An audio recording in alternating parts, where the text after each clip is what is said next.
고린도후서 6장 1절 이하의 말씀으로 유명한 자라는 제목으로 하나님의 말씀을 나누겠습니다.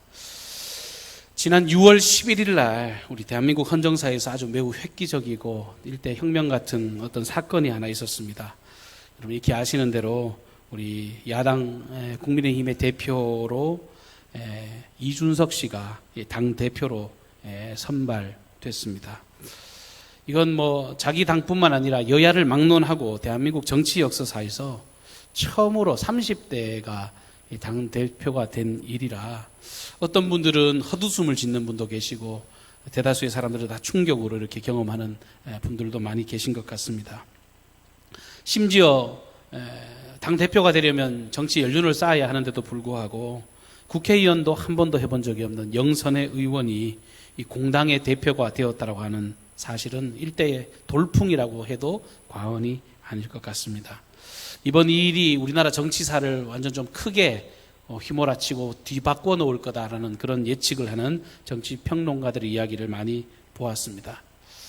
사실 저는 정치를 잘 모릅니다. 목회자이기 때문에 솔직히 어떤 정치적인 입장에 대해서도 그런 생각을 가지고 있지도 않습니다. 그런데 그 TV의 뉴스에 나와서 그리고 그들이 이제 하는 어떤 토론회를 지켜보면서 그런 생각은 들더라고요. 굉장히 당차구나, 당돌하구나, 이때까지 보지 못하던 그런 색깔이구나, 이런 생각은 해보았습니다. 정치인 딱 그러면 제일 먼저 떠오르는 건 뭐냐면 말을 할 때 네거티브라는 말을 많이 쓰잖아요. 상대방의 흠집을 끌어내야 돼요. 그래야 내가 부각이 됩니다. 남을 흠집을 잡고 상대방을 이렇게 죽이고 이런 모습으로 해야 되는데 다른 어떤 마음에 휘둘리는 것이 아니라 진정성을 기반으로 해서 솔직함과 당당함이 그의 모습에서 드러났다라고 하는 겁니다. 그러니까 중진들조차도 야, 너 말 너무 심하게 하는 것 같으니까 좀 자중해라. 그렇게 압력을 넣는데도 불구하고 당당하게 자신의 소신을 밝히는 것을 보면서 이런 돌풍이 그냥 우연히 이루어지는 아니구나 이런 생각을 해보았습니다. 근데 여러분 세상은 이럴 수 있어요. 세상은 하도 거짓말도 많고 세상은 여러 가지 이권들도 개입이 되고 그러니까 이런 정치인의 행동이 굉장히 신선하게 보일 수 있고 정치인의 그 행동이 사람들에게 특별하게 보일 수 있습니다. 근데 우리는 그리스도인이잖아요.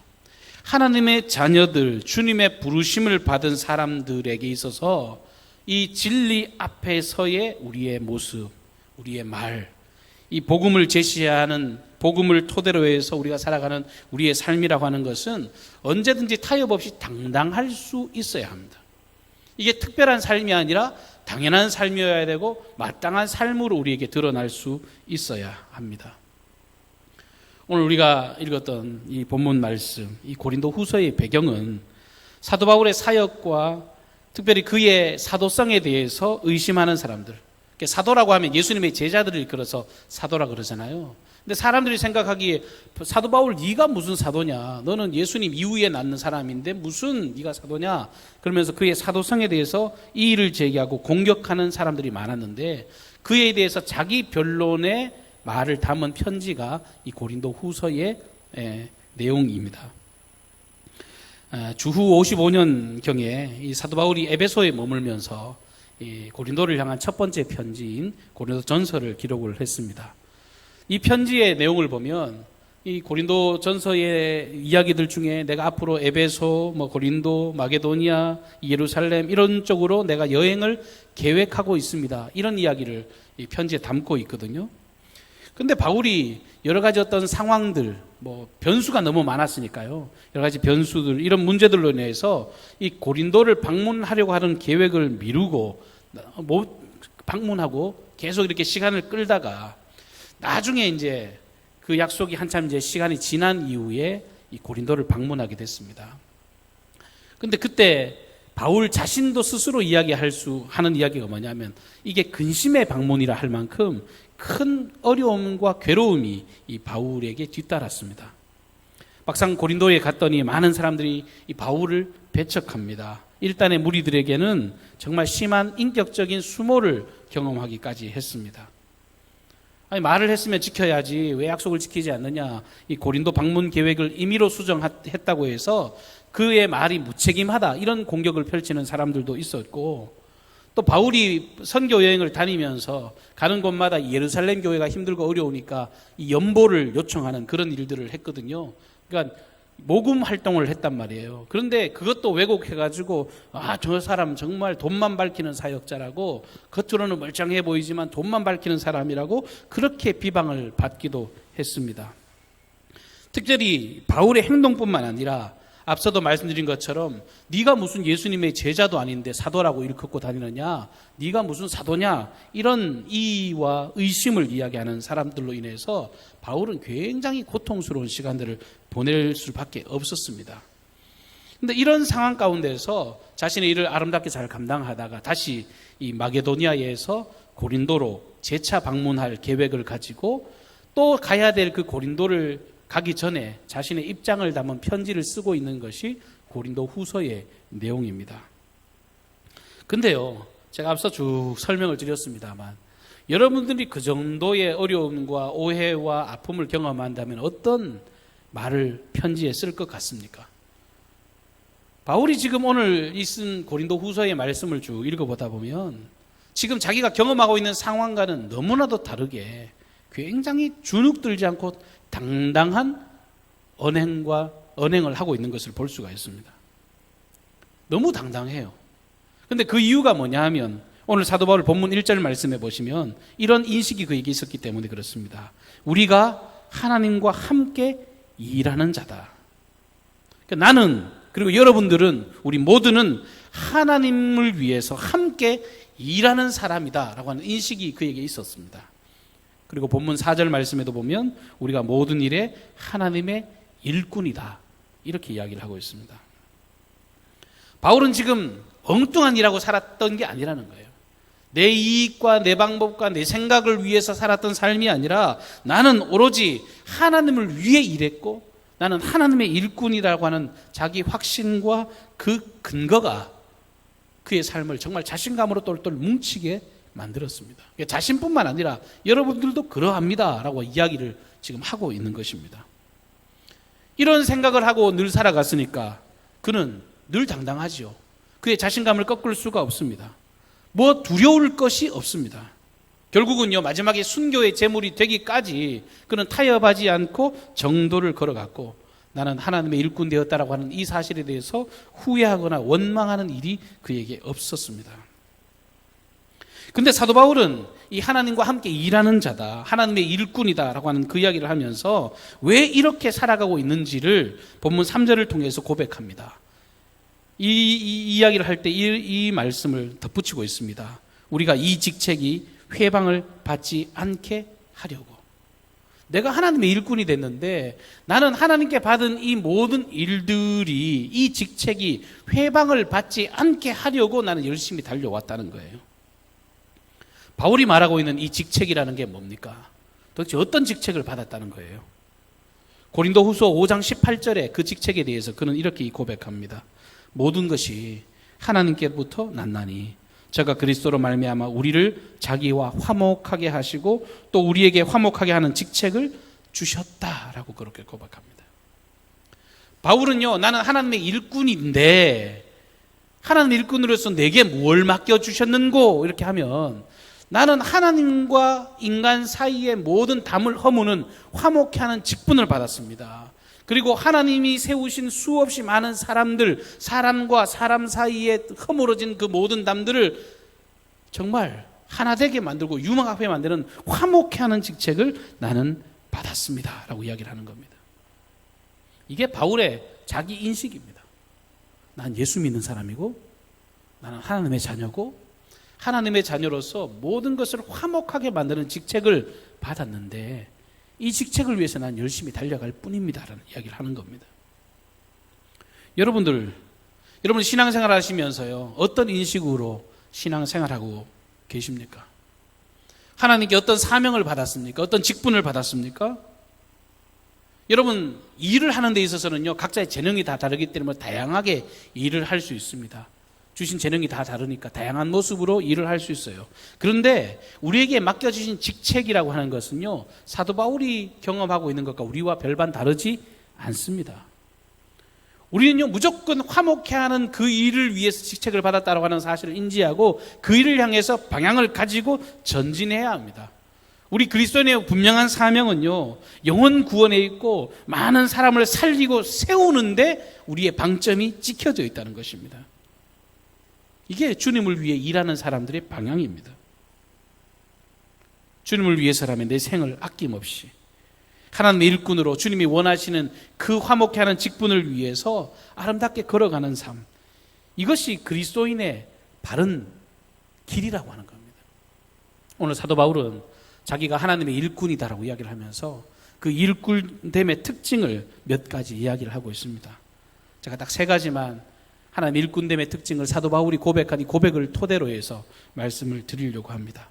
오늘 바울의 이 고백이 우리의 고백이 되기를 바라고, 바울의 그 인식이 우리의 인식이 되어서 하나님의 선한 열매로 걸어가기를 주님의 이름으로 축복합니다. 첫 번째는 뭐냐 하면, 하나님의 일꾼은요, 오직 은혜 의식으로 충만한 사람들이 하나님의 일꾼이라고 하는 겁니다. 하나님의 일꾼은요, 일을 잘한다, 이게 하나님의 일꾼으로 일 잘하는 게 아니라 은혜 의식으로 충만한 사람들이 하나님의 일꾼으로 일 잘한다는 소리를 들을 수밖에 없다는 거예요. 오늘 본문 1절 중반에 말씀해 보시면 사도 바울은 고린도 교회 성도들을 향해서 이렇게 이야기합니다. 내가 권하노니 하나님의 은혜를 헛되이 받지 말라. 고린도 성도들을 향해서요, 하나님의 은혜를 헛되이 받지 마십시오, 그렇게 권면을 하고 있습니다. 여러분, 하나님의 은혜에 대해서 제가 무슨 사족이 필요하겠습니까? 죄로 인하여 죽을 수밖에 없는 인생, 이미 죽은 인생을 주 예수 그리스도의 보혈의 공로로 값없는 그 사랑과 그 희생으로 우리를 용서하시고 죄의 종이 아니라 하나님을 아바 아버지라 부르는 자녀의 권세를 허락해 주시고 우리로 이 땅을 살아가지만 천국의 놀라운 소망을 가지며 살 수 있게 만드신 것, 이 모든 것이 다 주님의 은혜입니다. 그런데 이 은혜를요, 감사하며 감격하며 받아들이는 것이 아니라 헛되이 받는 이들이 있는 거예요. 이 은혜를 헛되이 받지 말라, 그렇게 간청하고 있습니다. 주님의 은혜, 값없는 그 은혜, 그야말로 우리가 무슨 자격이 있어서 공로가 있어서 주신 게 아닌데 하나님의 전적인 그 사랑의 능력으로 우리에게 주어진 그 은혜인데 사람들이 착각하는 거예요. 너무 쉽게 얻으니까 그 은혜를 그야말로 싸구려처럼 치부해 버리는 겁니다. 여러분, 거저받은 은혜지만요, 절대 그 거저받은 은혜가 싸구려가 아닙니다. 예수님이 십자가에 달려 죽기까지 우리를 사랑하셔서 자기의 생명을 바치면서 대신 지불하시면서 엄청나게 비싼 대가를 치르면서 우리에게 주신 겁니다. 근데 우리에게 생생 내지 않고 거저 주신 거죠. 근데 이것을 싸구려로 만들어 버리는 것, 이것이 은혜를 헛되이 여기는 자들의 모습입니다. 왜 바울이 고린도 교회 성도들을 향해서 은혜를 헛되이 여기지 마십시오, 그렇게 이야기했을까요? 당시 고린도 교회가 아주 심각하리만큼 은혜를 헛되이 여기어서 생기는 열매를 그들이 맺고 살았기 때문에 그렇습니다. 고린도 교회를 떠올리면요, 여러분 고린도전서 13장을 떠올리실 겁니다. 사랑장. 사랑은 오래 참고 사랑은 온유하며 투기하는 자가 되지 아니하고 자랑하지 아니하고 교만하지 아니하고 무리에 행치 아니하고, 뭐 수없이 많은 사랑 이야기를 쭉 하는데 왜 사랑에 대해 이야기할까요? 사랑하지 않으니까. 고린도 교회는요, 사분오열되어 있었습니다. 늘 분쟁하고 찢어져 있었습니다. 하나님이 주신 수없이 많은 은사가 있었는데요, 그 은사를 아름답게 선용하는 것이 아니라 늘 자랑하기에 급급했습니다. 나는 예언의 은사를 가졌다고 우쭐대고, 나는 방언을 한다고 우쭐대고, 나는 정말 병 고치는 은사가 있다고 우쭐대고, 그렇게 은사를 자랑하는 사람들 투성이었습니다. 교만한 사람들, 믿음이 약한 자들을 판단하고 성도 간에 소송하는 문제들이 질비했습니다. 심지어 예배 중에서 성찬식을 행할 때도요, 먼저 가서 정말 먼저 챙겨서 먹겠다고요, 앞서서 가서 자기 것들만 채우는 그런 욕심이 가득한 교회였습니다. 죄 가운데 머물러 있는, 그야말로 여러 가지 문제로 아파하고 있는 그런 교회였습니다. 그러니까 바울이 그 교회를 향해서 이야기하는 거예요. 하나님의 은혜, 예수 그리스도의 그 은혜를 헛되이 받지 마십시오. 은혜를 상실하는 순간요, 주님의 영광이 드러나야 될 교회는 오히려 사람이 드러나고 주의 영광을 부끄럽게 만들어 버리는 것입니다. 하나님께서 사람에게 은혜를 주신 목적이 뭐예요? 우리를 나 같은 죄인을 용서하신 그 이유가 뭘까요? 한 가지예요. 자기 자신을 위해서 살지 말라는 거예요. 자기 중심적으로 살지 말고 구원하신 하나님의 영광을 위해서, 하나님께서 베풀어 주신 그 사람들을 위해서, 복음을 위해서 모든 자들을 영화롭게 하고 풍요롭게 하는 그런 삶을 살아가라고 우리에게 복음을 선물로 주셨습니다. 사랑하고 섬기고 연합하라고 화목해 하라고 이 직분을 은혜로 우리에게 허락해 주신 것입니다. 그런데 완전 정반대의 삶을 살아간다면 우리는 은혜를 헛되이 여기고 살아가는 것이 되는 겁니다. 사도 바울은 하나님의 일꾼은요, 은혜 안에서 살아야 돼요. 은혜 헛되이 생각하며 살면 하나님의 일꾼으로서의 열매를 맺을 수 없다라고 그렇게 간절히 외치고 있습니다. 두 번째 하나님의 일꾼의 특징은 뭐냐 하면, 하나님의 일꾼은요, 거리낌 없이 살아야 한다는 거예요. 매사에 무슨 일을 하든지 거리낌 없이 살아가는 사람들이 하나님의 일꾼이다라고 이야기를 합니다. 본문 3절입니다. 우리가 이 직분이 비방을 받지 않게 하려고 무엇에든지 아무에게도 거리끼지 않게 하고 라고 기록합니다. 여러분, 그리스도인의 삶을 통해서요, 하나님의 영광이 비방받지 않도록 하는 것, 그것이 일꾼의 마땅한 모습입니다. 욕되게 하는 것, 여러분, 비방받지 않게 한다는 뜻이 무슨 뜻입니까? 오해받지 않게 한다는 거예요. 불신당하지 않게 한다는 겁니다. 욕되지 않게 한다는 것입니다. 그리고 거리끼게 한다는 말은 뭐냐 하면은 다른 사람들에게 어떤 장애물을 만들어서 그 사람들을 넘어지게 만드는 게 거리끼게 하는 거거든요. 그러니까 바울은 진짜 하나님의 일꾼들은 하나님께서 맡겨주신 이 놀라운 사명의 삶을 아름답게 완수해서 결국은 하나님의 이름을 왜곡되게 세상에 전달되지 않도록 너희들의 삶을 통해서 정말 최선을 다해서 주의 영광을 드러내고, 너희들의 그 모습이 사람을 살리는 방향으로 가야지 넘어뜨리고 비난하고 쓰러뜨리는 그런 길로 하나님의 영광을 가리지 않도록 권고하고 있는 것입니다. 가만히 보면 신앙생활 할 때 우리가 늘 찬양하고 기도하고 말씀 앞에 서 있습니다만, 언제 하나님의 영광이 가려지는가 가만히 생각해 보면 여러분, 다른 게 아니에요. 하나님의 그 자리에 내가 올라가 있을 때 그것은 100% 하나님의 영광을 가리는 일이라는 거예요. 하나님의 영광을 가리는 가장 큰 적은 뭐냐? 바로 자기 자신이에요. 자기 의입니다. 자기 의를 드러내는 건요, 성령의 열매가 아니라 과거의 옛 구습입니다. 옛 사람의 모습입니다. 구원받기 이전에 육신의 모습이 자기 의를 드러내는 모습입니다. 모든 문제의 근원에 들어가 보면 하나님의 영광 속에 자기의 영광이 더 위에 있습니다. 내가 높아지려고 하고, 내가 대접받으려고 하고, 내가 영광을 받아야 되고, 내가 손해를 보면 안 되고, 이런 문제들이 이 모든 어려움과 두려움을 우리에게 허락해 준다는 거예요. 예수님은 뭐라고 말씀하세요? 나를 따라오려거든 자기를 부인하고 자기 십자가를 지고 나를 따라라. 자기 부인, 자기를 버리고 자기를 희생하고 자기를 내려놓고 내 삶의 주권자가 주 예수 그리스도, 나의 주, 나의 하나님이라 고백하는 그 일이 아름다운 열매로 드러나는데, 자기를 드러낼 때 정말 자기도 불행할 뿐만 아니라 모든 공동체와 그 주변의 사람들을 어렵게 만들 수 있다고 하는 겁니다. 그런데 바울은 자기 자신을 철저하게 내려놓습니다. 어찌 보면요, 마땅히 자기가 누릴 수 있는 어떤 영광임에도 불구하고 고린도 후서 9장의 말씀을 보면 기꺼이 그것을 주님을 위해서 다 내려놓겠다라고 이야기를 합니다. 심지어는요, 먹고 마실 수 있는 권한이 자기에게 있잖아요. 이건 우상의 재물과 관련된 이야기인데, 나는 먹고 마실 권리가 있어요.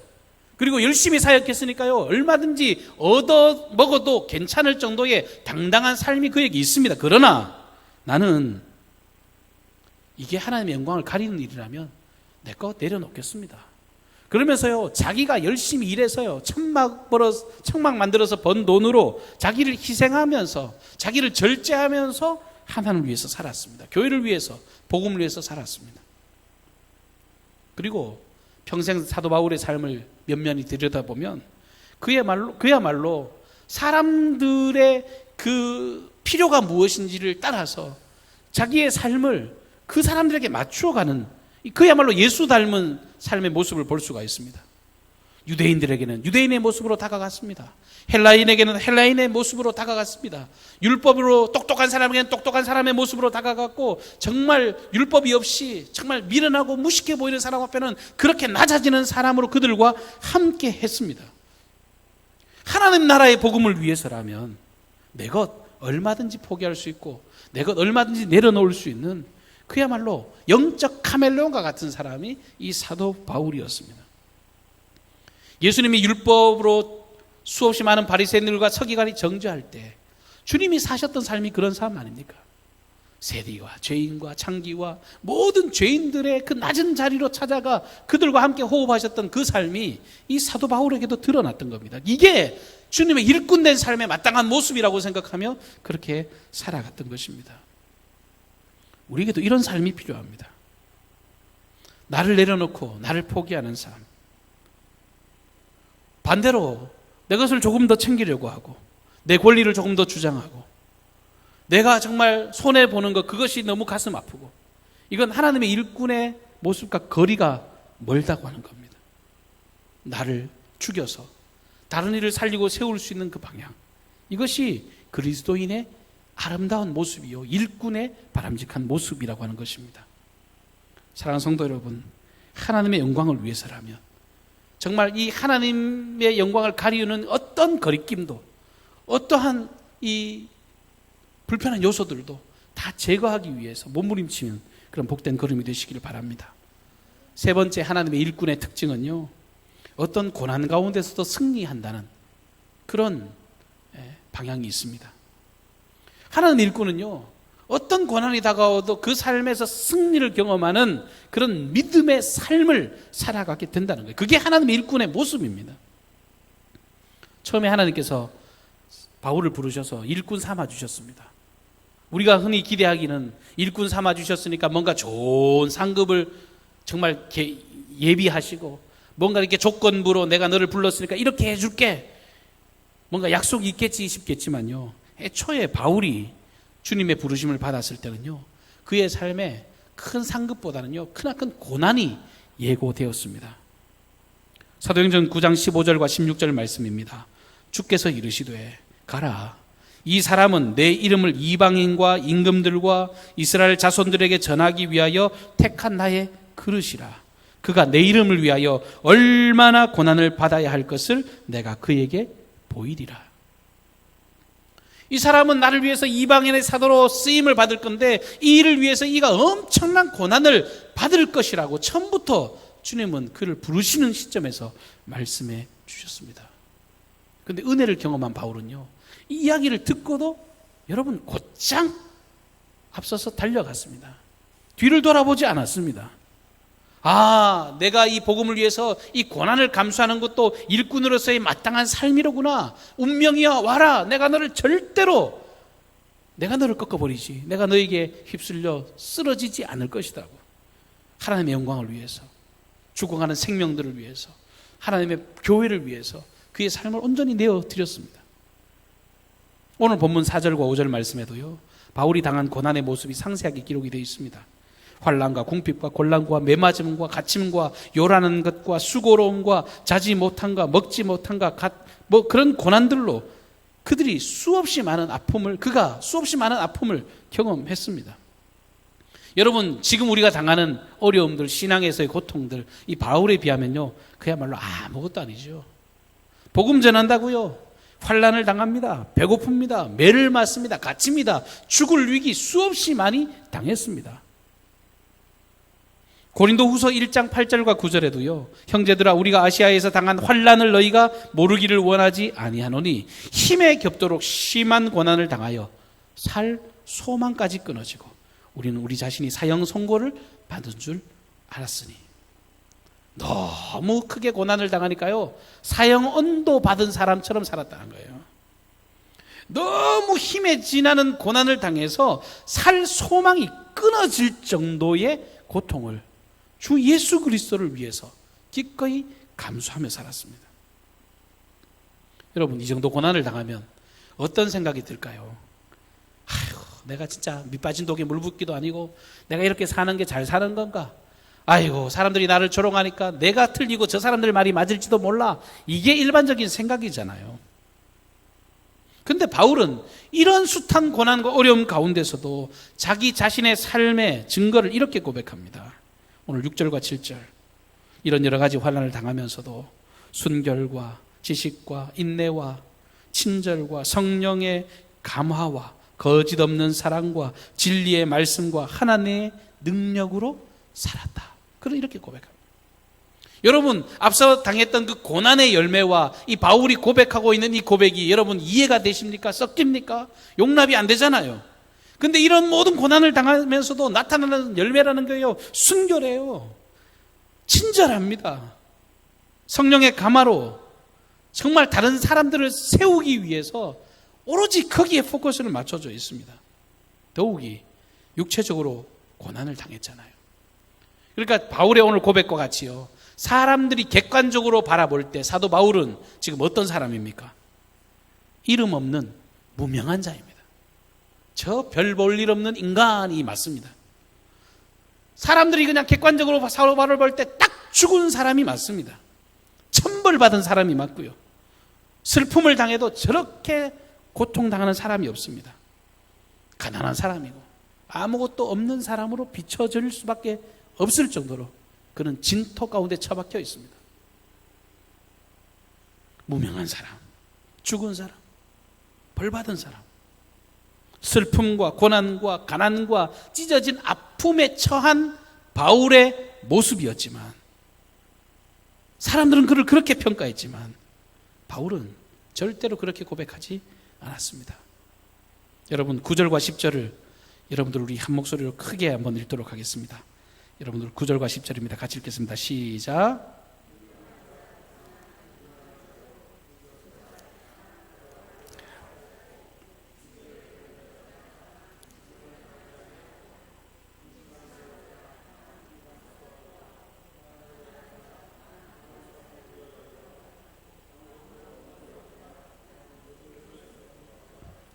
우리 한 번만 더 읽겠습니다. 여러분, 오늘 주신 생명의 말씀으로 기억하시고요, 우리 한 번만 더 우리 9절과 10절을 큰 소리로 확신의 고백으로 우리 함께 읽도록 하겠습니다. 시작. 무명한 자 같으나 유명한 자요, 죽은 자 같으나 보라 우리가 살아있고, 징계를 받는 자 같으나 죽임을 당하지 아니하고, 근심하는 자 같으나 항상 기뻐하고, 가난한 자 같으나 많은 사람을 부요하게 하고, 아무것도 없는 자 같으나 모든 것을 가진 자로다. 사람의 평가와요, 자기가 하나님의 일꾼으로 서 있는 자기 자신을 바라보는 평가는 완전히 다르지 않습니까? 나 무명하다고? 참, 나 유명한 사람이요. 나 죽었다고? 나 살아있다니까. 내가 슬픔 가운데 아픔 가운데 있다고? 나는 날마다 기쁨으로 충만하다. 내가 가난하다고? 나는 천국과 이 모든 것을 소유하는 부자 중에 부자다. 나는 모든 것을 다 가진 사람이다. 이런 영적인 자존감으로 선언하는 이 사도 바울의 고백. 여러분, 어떻게 이렇게 고난 앞에서 당당하고 이렇게 멋진 승리의 고백을 드릴 수가 있습니까? 여러분, 다른 게 이유가 아니에요. 바울이 뭔가 많이 배웠기 때문에 뭔가 이게 평상시에 의지가 다분히 강한 사람이었고, 뭐 정말 여러 가지 뭔가 붙잡고 있는 게 있겠지라고 싶겠지만, 바울을 이렇게 바울되게 한 건요, 이렇게 신앙으로 고백한 건 전적인 주님의 은혜라는 거예요. 서두에 고백한 첫 번째 고백이 뭡니까? 나는 하나님의 일꾼이다. 천지의 창조주가 내 아버지다. 그 하나님이 내게, 하나님이 하실 그 영광스러운 일을 내게 맡겨주셨다. 하고 많은 사람들 중에 나를 선택하시고 나를 인정해 주셔서 나를 통해서 그 위대한 일을 하라고 내게 이 모든 일을 맡겨주셨다라고 하는 이 자기인식, 이것이 바울로 이렇게 당당하게 살아갈 수 있는 힘을 주었다라고 하는 것입니다. 사랑하는 성도 여러분, 말씀을 맺겠습니다. 사도 바울이요, 고린도 교회 성도들을 향해서 나도 여러분들도 하나님의 일꾼입니다 라고 이야기를 합니다. 우리는 하나님의 일꾼입니다. 어떤 인식으로 살아가고 계십니까? 하나님 일꾼 그럴 때 아이고야 힘들다, 아이고야 나만 이렇게 어렵나, 이렇게 생각할 수도 있잖아요. 근데 바울은 첫 단추 자체를요, 이거를 완전 힘들고 어려운 일로 받아들인 것이 아니라 그 영광스러운 일, 감격스러운 일, 나 같은 사람에게 위대한 일을 베풀어 주셨다는 그 사랑에 감격하며 살았기 때문에 그의 삶의 열매도 거리낌 없이 다른 사람을 살리는 방향으로, 어떤 고난이 다가와도 넉넉히 이기는 승리의 고백으로 변화시킨 줄로 믿습니다. 사랑하는 성도 여러분, 예배하러 나오셨지요? 제가 예배 들어오면서 정말 요즘 성도들 힘들겠구나, 어렵겠구나, 너무너무 진짜 치열하게 살아가고 계시는구나, 이런 생각들을 해요. 근데 분명한 건요, 주님을 믿는 그 믿음, 하나님을 신뢰하는 그 믿음, 그리고 나는 하나님의 보배롭고 존귀한 자녀라고 하는 이 인식을 가진 사람들에게 넉넉히 이기고도 남는 새 힘을 공급해 주실 하나님을 믿습니다. 여러분, 그 하나님을 날마다 신뢰하시고 그 주님이 공급하시는 은혜로 승리하시는 저와 여러분이 되시기를 주님의 이름으로 축복합니다. 고마우신 주님, 은혜를 감사합니다. 하나님의 일꾼, 이 말 앞에 우리가 감격스럽게 하여 주옵소서. 세상의 그 무엇도 아버지는 우리에게 채워줄 수 없는 그 놀라운 영광과 능력이 우리에게 주어진 이 특권에 감사하게 도와주시고, 이 말할 수 없는 그 은총과 그 사랑으로 정말 주님의 그 부르심에 합당한 아름다운 열매 맺으며 걸어갈 수 있도록 도와주옵소서. 세상은 우리를 향하여 조롱합니다. 무명한 자라고, 가난하다고, 아버지 힘들고 병들었다고 비난할지 몰라도 우리는 그들 앞에 오히려 우리는 그렇지 아니하다고, 우리는 하나님의 조회롭고 존귀한 자고 정말 세상 그 누구도 감당치 못할 유명하고 또 유명한 사람이라고 당당하게 외칠 수 있는 믿음을 허락하여 주옵소서. 우리와 함께 하셔서 세상의 그 무엇으로도 채워줄 수 없는 놀라운 권능을 더해주실 생명의 주님을 믿고 신뢰하며 그 주님과 동행하며 세상의 모든 것을 정복하고 다스리는 자녀의 권세, 승리하는 믿음의 권세로 살게 하여 주옵소서. 우리를 위하게 사용하실 그 생명의 주님을 기대하옵고 예수님의 존귀하신 이름으로 기도하옵나이다. 아멘.